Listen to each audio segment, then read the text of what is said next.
Hello, my name is Emily Lauren Lepine. I am the actor, creator, performer behind Miss Fairy G. I do a lot of videos in character, but I thought today I would do something a little bit different and talk about Miss Fairy G out of character as myself. I get a lot of questions wondering how I got started and what kind of work I do with kids, so I thought I would do a little background about how I became Miss Fairy G. I have been living in Las Vegas for coming on 20 years. I work professionally in shows around town. One of my shows, I work at Marriage Can Be Murder. I'm the assistant director over there. I've been there for 15 years. It's an awesome show, a lot of improv comedy and working alongside meeting so many different people. I'm also very fortunate to work with my husband in his hypnosis show down at the Four Queens Hypnosis Unleashed. It's another opportunity to meet tons of people every night and live my dream here in Vegas. My passion project, Miss Fairy G, actually started at the hypnosis show. I decided it would be really amazing if I could play the violin in the show.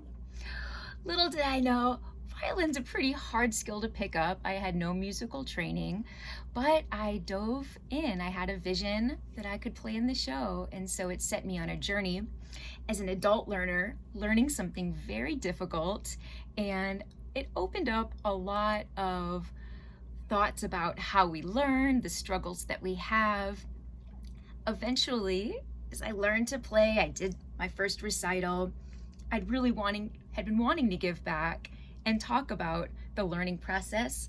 I ended up writing a book, and it's called A Fairy Godmother's Wish. So it's about a fairy, Miss Fairy G, who wants to learn to play the violin. She's always granting wishes to princesses, but she wants to grant her own wish. And so she embarks on the journey, and she meets a bunch of people that help her on the way. And the message in the book is, if you believe in yourself, if you practice a little every day, and you have people around you that support you, your dreams are possible, your goals are within reach, and anything is possible. The real magic lives inside. So anyway, that's the book that I wrote that I'm very proud of. It was there that I started appearing at Nevada Reading Weeks. I would volunteer and read the book in schools, kind of to give back again. So the character caught on. I'm showing up as a fairy godmother. Of course, the kids want to know is, hey, you're a fairy, can you do magic? So it began my journey into doing some magic. All the magic I do, I try to affix a lot of messaging to. So I'm teaching you how to be magic.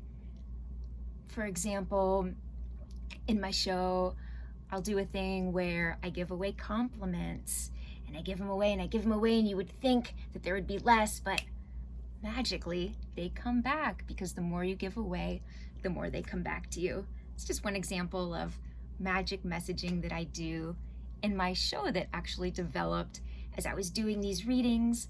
I started doing full school assemblies. One thing I stumbled on, and this was during the pandemic, shows were closed, I got the opportunity to work in an elementary school at a reading center, and I had a great mentor teacher there. We were doing lessons, and I got introduced to growth mindset. This really sparked a lot inside of me of reading about a growth mindset and a fixed mindset, and they're teaching it in school, and I got very excited, like, oh, this is a topic that I can really relate to. We all have struggles, that negative self-talk in our mind, and are we going to be fixed and say, this is too hard, I can't learn, I'll never be good enough? Or do we have a growth mindset where we believe, oh, this struggle is what's helping me get better every day, and if I make small steps to get better, I can see improvement every day?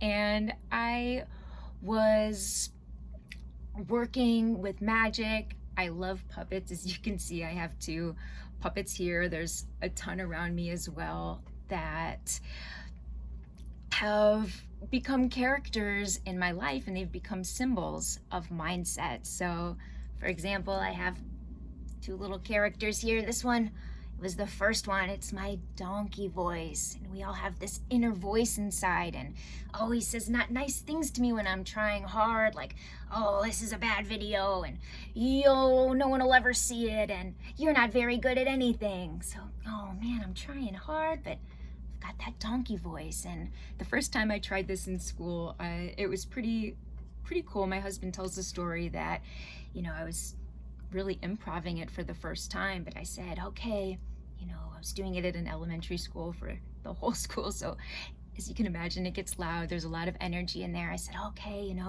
keep your lips quiet, but by show of hands, who here has a voice like that inside their head that says not nice things to them when they're trying hard? And so I look around, and you see, like, a lot of the kids, majority of the kids have their hands up.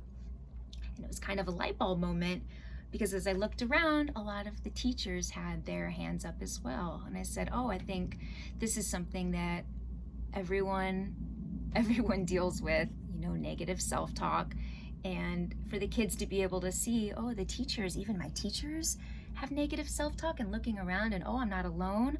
This voice that sometimes isn't encouraging, and putting a face to it, and, oh, it's my donkey voice. So of course, having the donkey lens to, oh, well, if this voice is here, what is my choice? What's the alternative? Which led me to the unicorn voice.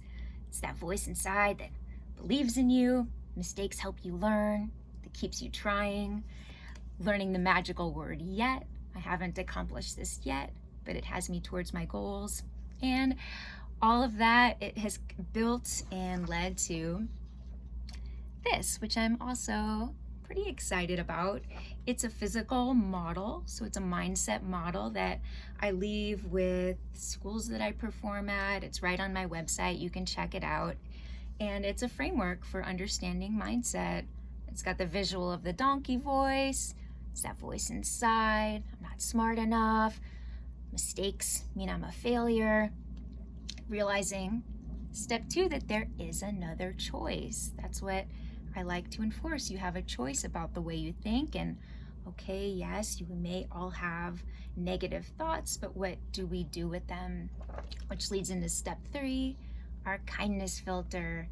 I'll have the kids put a kindness filter on themselves and say something nice, something they're proud of that they're working on, helping you to celebrate what you can do, the small improvements, and practicing unicorn voice at the end, which, I'm grateful. Mistakes help me learn.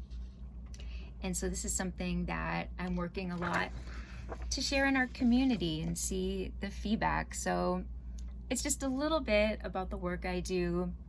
I'm doing a lot of social emotional learning myself, learning how to interact with the kids. One of my favorite characters is a turtle. He's a big turtle puppet that teaches how to manage anger by going deep into his shell, taking some deep breaths. There's a lot of tools out there, and I'm really happy to be a part of giving back and learning myself on this journey. So thank you so much for watching. Feel free to reach out if you have any questions. I love engaging with the community. So thank you again. You can check out MissFairyG.com. There's a lot of information about the shows on there.